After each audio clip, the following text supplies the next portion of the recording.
আসসালামু আলাইকুম। বর্ণমালা একাডেমিতে সবাইকে স্বাগতম। বর্ণমালা একাডেমির এখনকার আয়োজনে থাকছে সাধারণ জ্ঞান এর 480টি প্রশ্নের সুপার সাজেশনের দ্বিতীয় পর্ব। তো আজকের পর্বে থাকছে আরো 60টি প্রশ্নের উত্তর। তো চলুন দেরি না করে আমরা আমাদের প্রশ্নে চলে যাই। প্রাচীন ভারতে সর্বপ্রথম সর্বভারতীয় ঐক্য স্থাপন করেন চন্দ্রগুপ্ত মৌর্য। বৌদ্ধ ধর্মের বিখ্যাত নিদর্শন তক্ষশিলা কোথায় অবস্থিত? তক্ষশিলা অবস্থিত পাকিস্তানে। পাল বংশের শ্রেষ্ঠ রাজা কে ছিলেন? পাল বংশের শ্রেষ্ঠ রাজা ছিলেন রাজা ধর্মপাল। পানিপথের যুদ্ধ হয়েছিল কোন নদীর তীরে? পানিপথের যুদ্ধ হয়েছিল যমুনা নদীর তীরে। ভাষা আন্দোলনের সময় পাকিস্তানের প্রধানমন্ত্রী কে ছিলেন? ভাষা আন্দোলনের সময় পাকিস্তানের প্রধানমন্ত্রী ছিলেন খাজা নাজিমুদ্দিন। কেন্দ্রীয় শহীদ মিনারের স্থপতি কে? শহীদ মিনারের স্থপতি হামিদুর রহমান। 1954 সালের পূর্ব বাংলা প্রাদেশিক পরিষদ নির্বাচনে যুক্ত ছিলেন না? এই চারজনের মধ্যে যুক্ত ছিলেন না নবাব স্যার সলিমুল্লাহ। 6 দফা আন্দোলনের প্রথম শহীদ কে? 6 দফা আন্দোলনের প্রথম শহীদ হচ্ছেন মনু মিয়া। স্ফুলিঙ্গ ভাস্কর্যটি কোথায় অবস্থিত? স্ফুলিঙ্গ ভাস্কর্যটি অবস্থিত রাজশাহী বিশ্ববিদ্যালয়ে। অপারেশন সার্চলাইটের নীল নকশা করা হয় 18 মার্চ 1971 সালে। বাংলাদেশের মুজিবনগর সরকার প্রতিরক্ষা মন্ত্রী ছিলেন তাজউদ্দিন আহমেদ। মুক্তিযুদ্ধের সময় রংপুর জেলা কত নং সেক্টরে ছিল? রংপুর জেলা ছিল 6 নং সেক্টরের অধীনে। বাংলাদেশে মুক্তিযুদ্ধ বন্ধ করতে কতবার জাতিসংঘে প্রস্তাব উত্থাপন করা হয়? মোট 3 বার। মুঘল শাসনামলের কোন ক্রমটি ঠিক আছে? এখানে বাবর, হুমায়ুন, আকবর, জাহাঙ্গীর, এই ক্রমটি ঠিক আছে। শের শাহ নিচের কোনটির জন্য বিখ্যাত ছিলেন? ভূমি রাজস্ব ব্যবস্থা। ঢাকা শহর কোন সালে প্রথম রাজধানী করা হয়? ঢাকা শহর প্রথম রাজধানী করা হয়েছিল 1610 খ্রিস্টাব্দে। আলীবর্দী খাঁ এর প্রকৃত নাম কি? মির্জা মুহাম্মদ আলী।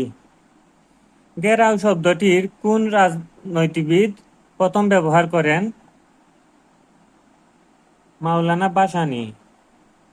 কোন প্রতিষ্ঠানের জরিপে বঙ্গবন্ধু শেখ মুজিবুর রহমান 1000 বছরে শ্রেষ্ঠ বাঙালি নির্বাচিত হন? বিবিসি। কোন দেশ দুটির মধ্যে সিমলা চুক্তি স্বাক্ষরিত হয়? সিমলা চুক্তি স্বাক্ষরিত হয়েছিল ভারত এবং পাকিস্তানের মধ্যে। মেগান তিনিস ছিলেন তিনি একজন রাষ্ট্রদূত। আলিগড় আন্দোলনের সূত্রপাত হয় কোথায়? আলিগড় আন্দোলনের সূত্রপাত হয়েছিল উত্তর ভারতে।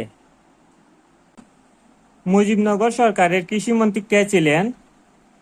কৃষিমন্ত্রী ছিলেন আবুল হাসনাত মুহাম্মদ কামরুজ্জামান। অধীনতামূলক মিত্রতা নীতির প্রবর্তক লর্ড ওয়েলেসলি। কৃষ্ণাবতার উপাধিতে ভূষিত করা হয় কোন শাসককে? আলাউদ্দিন হোসেন শাহ। দিব্যক জয়স্তম্ভ কোন জেলায় অবস্থিত? এটি নওগাঁ জেলায় অবস্থিত।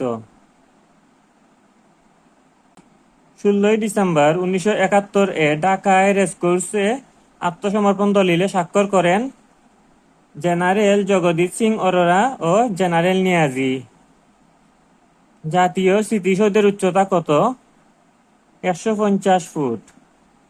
স্বাধীনতা জাদুঘর অবস্থিত সোহরাওয়ার্দী উদ্যানে। পূর্ব বাংলার যুক্তফ্রন্টের মন্ত্রিসভার প্রথম মুখ্যমন্ত্রীর নাম কি? এ.কে ফজলুল হক। বাংলার আদি অধিবাসীগণ কোন ভাষাভাষী ছিল? আদি অধিবাসীগণ ছিল অস্ট্রিক ভাষার অধিবাসী। কুতুব মিনার কোথায় অবস্থিত? কুতুব মিনার অবস্থিত ভারতে। দিল্লি থেকে দেবগিরিতে রাজধানী স্থানান্তর করেন কোন শাসক? মুহাম্মদ বিন তুগলক। কোন শাসকদের আমলে বাংলাভাষী অঞ্চল বাঙ্গালা নামে পরিচিত হয়ে ওঠে? মুসলিম শাসকদের আমলে। বক্সারের যুদ্ধ কত সালে সংঘটিত হয়? বক্সারের যুদ্ধ সংঘটিত হয়েছিল 1764 সালে। সম্রাট জাহাঙ্গীরের দরবারে প্রথম ইংরেজ দূত কে? Sir Thomas Roe. ফরায়েজি আন্দোলনের প্রধান কেন্দ্র ছিল ফরিদপুর। সিপাহী বিদ্রোহের সূচনা ঘটে ব্যারাকপুর সেনানিবাসে। গান্ধী স্মৃতি জাদুঘর কোন জেলায় অবস্থিত? নোয়াখালী জেলায় অবস্থিত।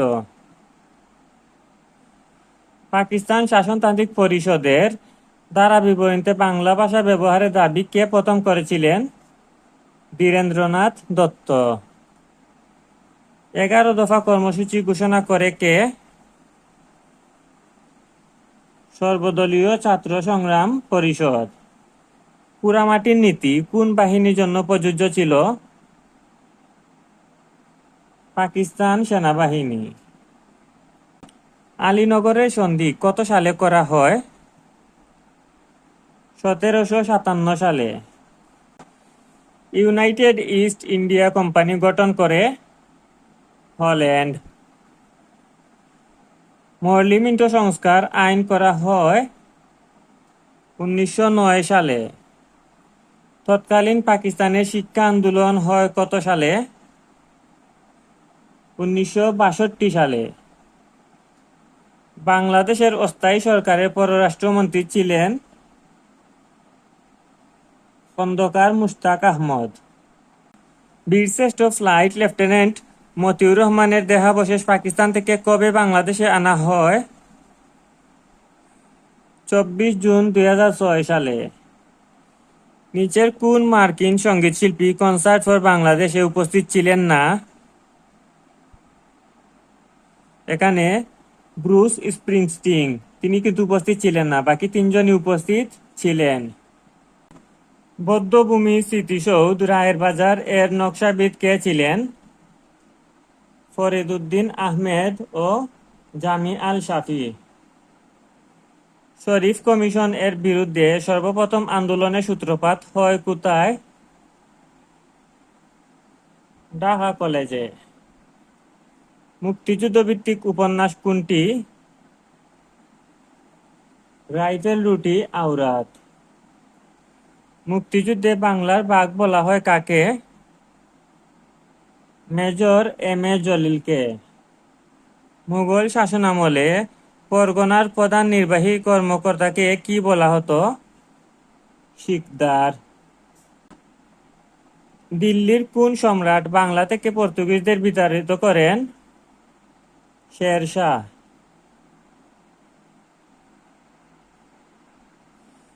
বাংলাদেশকে প্রথম স্বীকৃতি দানকারী দেশ কোনটি? ভুটান। জাগ্রত চৌরঙ্গী ভাস্কর্যের ভাস্কর কে? আব্দুর রাজ্জাক। হর্ষচরিত গ্রন্থটি রচনা করেন বাণভট্ট।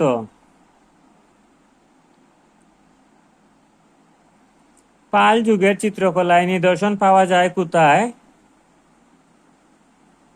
চিত্র সংযুক্ত পুঁথিতে। সতীদাহ প্রথা রহিতকরণ আইন পাশ করেন কে? Lord Bentinck. তো এই ছিল বাংলাদেশ বিষয়াবলীর 460টি প্রশ্নের দ্বিতীয় পর্বের 60টি প্রশ্ন। আশা করি এই ভিডিওগুলো আপনাদের ভালো লাগবে। ভিডিওগুলো ভালো লাগলে অবশ্যই লাইক কমেন্ট করতে ভুলবেন না। আর আপনি যদি আমার চ্যানেলটিতে নতুন হয়ে থাকেন তাহলে অবশ্যই চ্যানেলটিতে গিয়ে আগে ভিডিওগুলো দেখে আসতে পারেন এবং পরবর্তী ভিডিও পাওয়ার জন্য অবশ্যই চ্যানেলটি সাবস্ক্রাইব করে রাখবেন। তো এরকম আয়োজন আপনাদের কেমন লাগছে তা অবশ্যই কমেন্ট করে জানাতে ভুলবেন না। আর ভিডিওটি বেশি বেশি লাইক দিবেন যাতে আমরা এরকম ভিডিও আরও নিয়ে আসতে পারি। তো সকলের জন্য রইল শুভকামনা। আল্লাহ হাফিজ।